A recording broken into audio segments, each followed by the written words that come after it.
isso, no lustre do castelo...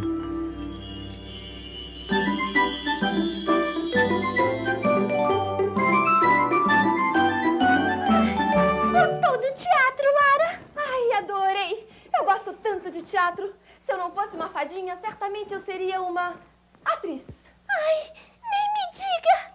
O meu sonho é fazer papel de bruxa. Mas daquelas bruxas bem horrorosas. Como a da Branca de Neve, sabe? Não. Como é que é a bruxa da Branca de Neve? Assim, ó.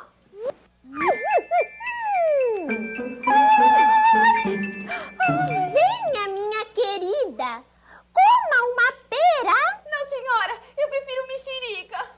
Volta a ser uma fadinha boa, vai. Só se você passar no teste, minha menina.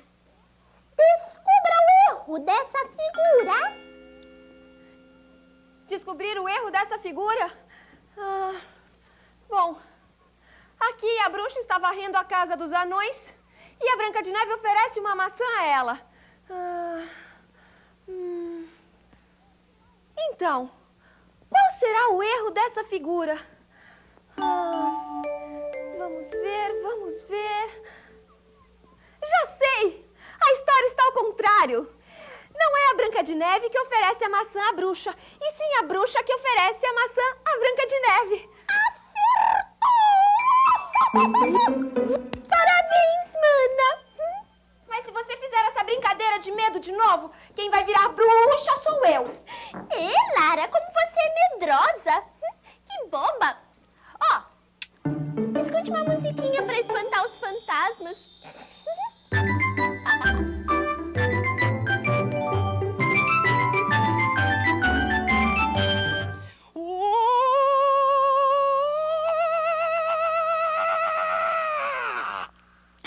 Bom, como a minha voz não é das melhores, não é? Eu vou mostrar para vocês um conjunto de vozes lindas. Essas são as vozes do coral do Sion.